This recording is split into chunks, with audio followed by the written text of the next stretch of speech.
But having more discipline, applying more effort, getting more motivation means absolutely nothing if you don't know if you are applying it in the wrong direction.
Hello guys, Eric Kubitz, personal trainer, functional aesthetics EC, helping average guys perform better inside and outside the gym.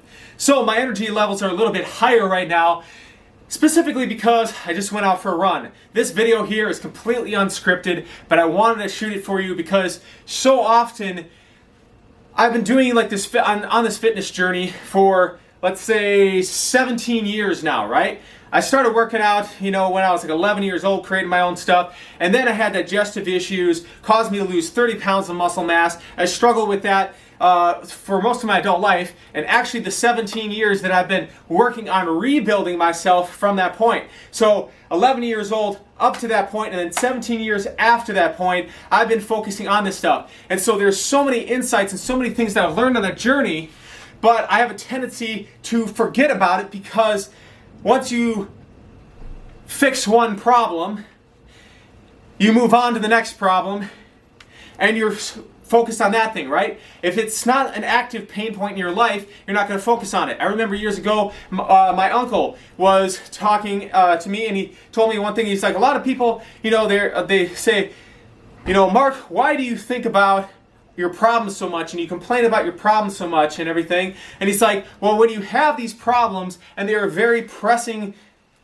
pertinent thing in your life, you tend to think about them all the time. When you don't have the problem, when something's not an issue for you, you tend to forget about it. You're not going to focus on it. You're not going to think about it, right?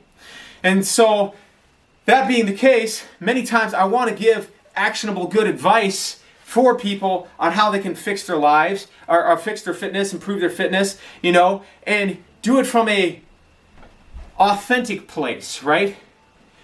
Do it from a place of, my personal experience, right? And so the problem is, though, that many times I find myself just looking at what is the trending fitness knowledge or whatever is on the top of my mind on what I'm thinking about at the current time, which might not be relevant to the people that I'm talking to, right? Because where I'm at, after being on this journey for a long time, is not usually where the people that I'm trying to help is at, right? And so this is very valuable to me. And what inspired me to write this video is actually a frustration that has been a reoccurring thing in my life over the years. But it was brought to the surface today when working with a business coach, right? And one of the things that has been a frustration for me with coaches that I worked with over the years is that they will tell you, do this thing, but then they won't necessarily be able to give you practical application stuff on how to work through that, right? Sometimes, and oftentimes they do give you a lot of good insights, but then there are certain other areas where they just take it for granted that you're going to know how to do that, how to actually enact that step, right? How to put it into action, right? And so this made me think of something that is a frustration of mine in the self-improvement, personal development, and the fitness industry is this rah-rah motivation, stop making excuses, just go and do it thing, right? And yes, after I have become a fitness trainer and a coach myself, and working various different jobs, I have realized that, yes, there are certain people that could use to have a fire lit underneath them, right? But I believe that most men already want to win. You don't have to tell guys, go out there and try to achieve something in life, right? Most guys want to win. Most guys want to create something significant. Most guys want to have better health. They want to be stronger. They want to have more energy. They want to be leaner. They want to, achieve great things in their career. They want to have a great family life, etc., right? Unless they're, let's say, in their 40s or 50s or 60s, and life has just beat them down so many times that they stop caring. And that's a really dangerous place to be, because as soon as you stop caring, that's when life stops for you, right? You're not going to be able to get back up, okay? But I don't think that's the case for most guys, right? As long as you still care, as long as you still want to win, it doesn't matter what life throws at you. As long as you believe that you can win, it's not over, okay? So most guys want to win. What actually is the case, though, and the biggest thing that will kill your motivation quicker than anything else, is being unclear of what the objective is or how to apply it, right? It goes back to that concept from Stephen Covey's book, The 7 Habits of Highly Effective People. Effectiveness first, then efficiency. Meaning before, or another way to say it is leadership first, right? Then management. The leader creates the vision of where the team is going to go. In your individual life, in your personal life, leadership, self-leadership, means creating the vision of where you are trying to go. And then management is the process of creating systems to make sure that you are actually able to carry that out in the most efficient and productive way possible, and then applying more energy to that system to make sure that you achieve the goal, right? But having more discipline, applying more effort, getting more motivation means absolutely nothing if you don't know if you are applying it in the wrong direction, or if you have your ladder up against the wrong wall. And so Nietzsche once said that he who hath a why can endure almost any what, right? When you have confidence in the plan, when you have faith in the system to produce the given results, another quote, right, that will maybe help illustrate this as well, is many of you probably have seen this before, right? And that quote was, what would you do if you knew that you would not fail, right? And I believe the reason a lot of guys struggle to get motivated to go and do the work in the gym or follow a diet plan is because there is a lot of effort and discomfort involved initially in getting started with that, right? And so why go through all that discomfort and discipline if you don't know for certain that it's going to deliver results? Okay? Which brings me to my next point. And there's actually two thoughts that come to mind.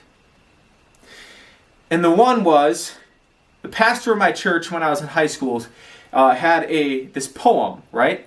And it said, and it was illustrating this concept between the difference between the law and grace, right? So if you're not familiar with the Bible, the law was the law of Moses, right? In the Old Testament, right? That thou shalt do this, and that thou shalt not do this, right? If you do this, you will get blessed, and if you break the law, you will get cursed, right? On the other hand, grace is having God, in the form of Jesus Christ, doing it all for you, and doing the work for you, applying, giving you something that you don't deserve, right? So that's that difference. So the poem said, do this the law demands, but it gives me neither feet nor hands, right? So it doesn't give me a direction for my feet to walk on, and it doesn't give me the hands or the capability, the tools, right, to go and do the thing. It says do it, but it doesn't give me any practical application for how to do it, right? And then the poem goes on to say, a better way grace gives, it bids me fly and gives me wings. So instead of you trying to do it all yourself, God did it for you, right? So that's what the poem was saying. The second thought that comes to mind is also from the Bible. And this is a quote from part of a verse from the Proverbs. It says, as a strong man rejoiceth to run a race. And why I think this is significant is that when you are strong and capable, and you have a clear direction and a clear plan, and you have confidence that that plan is going to deliver results, you are going to rejoice in the struggle. You're going to rejoice in the process. It's going to be the eye of the tiger, the thrill of the fight, right? Because you have confidence that that plan is going to deliver results for you, all right? But if on the other hand, somebody tells you, go work out, go be more motivated, work harder, but they don't give you any direction to apply that effort to or that discipline to, you're going to have a really hard time getting started with it. So if you found yourself frustrated, confused, and ultimately demotivated by the vast amount of fitness information out there on YouTube, blogs, and otherwise online, then I invite you to reach out to me at my email address, aceproaaron@gmail.com. I am creating a 16-week online training program. It's going to take you through the basics of muscular endurance, hypertrophy training for building more muscle, strength training, and power training. In the 16 years that I've been on this fitness journey, this I have found to be the most effective way and the most efficient way to help you to maintain and even build lean muscle and strength while also shedding body fat at an unprecedented rate. You also get nutrition that will match up with the training that you're doing. So the nutrition will change in each phase of the 16-week course. So the 16-week course is in 4-week blocks, each block focused on a different aspect of strength training. If that sounds interesting to you, reach out to me at aceproaaron@gmail.com to find out more details.